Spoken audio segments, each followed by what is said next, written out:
ஆண்டவராய் இயேசு கிறிஸ்துவின் நாமத்தினாலே அன்பின் வாழ்த்துதல். கர்த்தருடைய பிள்ளைகளே, எப்படி சுகமாக இருக்கிறீங்களா? ஆண்டவருடைய சமூகத்தில் நம்ம ஆண்டவரோடு பயணிக்கிற ஒவ்வொரு நாளும் எங்களுக்கு அற்புதமான நாளாய், அதிசயமான நாளாய் இருக்கிறது.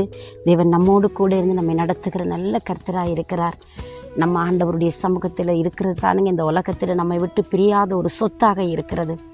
நம்ம எதை சேகரித்தாலும், எதை நாங்கள் சேர்த்து வைத்தாலும், ஒரு நாள் அவைகள் எல்லாம் நம்மை விட்டு விலகி போய்விடும். ஒரு நாள் நாங்கள் அவைகளை எல்லாம் பிரிந்து போக வேண்டியதும் அவசியமாய் போய்விடும். ஆனால் நம்மை விட்டு பிரியாத ஒரே ஒரு சொத்து, எந்த சூழ்நிலையில் எப்போவுமே நம்மோடு வரக்கூடிய ஒரே ஒரு நிரந்தரமான உறவு நம்முடைய கடவுளோடு இருக்கிற உறவு. நம்மை படைத்தவர் நம்மோடு பயணிப்பது தான் நம்முடைய வாழ்க்கையிலே நாம் பெற்றுக்கொள்கிற மிக பேரின்பமாக இருக்கிறது. இந்த நாளிலும் கூட அன்பானவர்களை, உங்களோடு கூட தேவன் பேச விரும்புகிற வார்த்தையானது ஏசாயாவின் தீர்க்க தரிசன புஸ்தகம் 54வது அதிகாரம் 10வது வசனம் இப்படி சொல்கிறது: மலைகள் விலகினாலும், பர்வதங்கள் நிலை பெயர்ந்தாலும், என் கிருபை உன்னை விட்டு விலகாமலும், என் சமாதானத்தின் உடன்படிக்கை நிலை பெயராமலும் இருக்கும் என்று உன்மேல் மனதுருகிற கர்த்தர் சொல்லுகிறார் என்று சொல்லப்படுகிறது. இந்த பகுதியை தேவன் இஸ்ரவேல் ஜனங்களுக்கு ஒரு ஆதரவு வார்த்தையாய், ஒரு ஆறுதலின் வார்த்தையாய் அவர்களோடு கர்த்தர் பேசுகிறார். இந்த மக்களை அவர் படைத்தார். அவர்கள் அடிமைத்தனத்திற்குள் போன பொழுது அவர் மீட்டுக்கொண்டு மறுபடி தம்முடைய பக்தர்கள் மூலமாய் கொண்டு வந்தார். இப்படி கொண்டு வருகிற பொழுதும் இந்த மக்கள் என்ன செய்தார்கள்? அடிக்கடி தேவனை மறைந்து, தேவனை வெறுத்து, அங்கே உலக இன்பங்கள், உலக சிற்றின்பங்களுக்கு தங்களுடைய வாழ்க்கையை விட்டு கொடுத்து பின்வாங்கி போகிறவர்களாய் காணப்பட்டார்கள். தேவனை விட்டு தூரமாய் போய்விட்டார்கள்.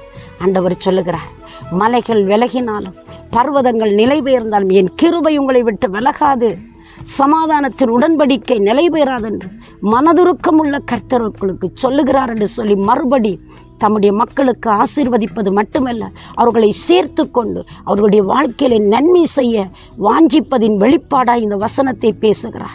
எவ்வளவுதான் குற்றம் செய்தாலும், எவ்வளவுதான் குறைகளை செய்தாலும், எவ்வளவுதான் நீங்கள் காரியங்களை நடப்பித்தாலும், அவர் பக்கமாய் திரும்பி அவரை நோக்கி பார்க்கிற பொழுது அவர் உங்கள் பக்கமாய் கடந்து வந்து அற்புதம் செய்கிறவராயிருக்கிறார். பக்தன் தாவீதுடைய வாழ்க்கையில் அவர் ஒரு தடவை பக்சேபாளோடு பாவம் செய்தார். அவர் தவறிவிட்டார். ஆனால் அவர் சொல்லி அழுகிறார், நான் துர்க்குணத்தில் உருவானேன், என் தாய் என்னை பாவத்தில் கர்ப்பந்தரித்தாள், நான் பாவம் செய்து விட்டேன், நான் துரோகம் பண்ணிவிட்டேன், படைத்த கடவுளை நான் உம்மை மறந்து நான் என்னுடைய வாழ்க்கையை கெடுத்து விட்டேன் என்று சொல்லி அவர் புலம்பி அழுத பொழுது அந்த தேவன் அவருக்காய் மனதுருகினது மட்டுமல்ல, அவருக்கு என்ன வாக்கை கொடுத்தாரோ, என்ன காரியத்தை செய்ய தீர்மானித்தாரோ அந்த மாதிரி அவருடைய வாழ்க்கையில் அவர் நிறைவேற்றி முடிக்க வல்லவராயிருந்தார். அவருடைய வாழ்க்கையில் நல்லவராய் வெளிப்பட்டு ஒரு அற்புதத்தை செய்து அவர் கனம் பண்ணினவராயிருக்கிறார். அன்பு பிள்ளையே, இந்த நாளில் நீ எங்கே தூரமாய் நின்றால் ஓடிவா, உன்னை அழைக்கிறார். உனக்கு அற்புதம் செய்து மனதுருக்கமுள்ள தேவன் உனக்கு மகிமையானவைகளை செய்வார்.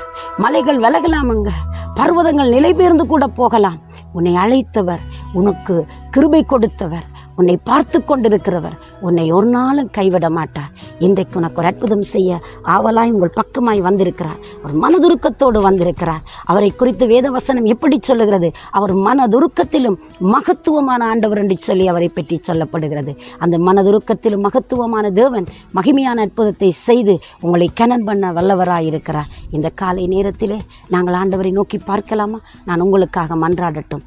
சர்வ வல்லமை உள்ள தேவனே, இயேசுவின் நாமத்தில் உம்முடைய பிள்ளைகளுடைய வாழ்க்கையில் ஒரு அற்புதம் நடக்கும்படி நான் ஜெபிக்கிறேன். ஆண்டவரே, கண்ணீர்கள் துடைக்கப்படட்டுக்கும், கலக்கங்கள் நீங்கட்டுக்கும், தவிப்புகள், ஏமாற்றங்கள், சோர்வுகள் மாறி இவர்கள் விடுவிக்கப்படுவார்களாக. உம்முடைய மனதுருக்கம் இவர்களை நிரப்பட்டும். தேவன் ஆசீர்வதியுங்கள், அற்புதம் செய்யுங்கள்.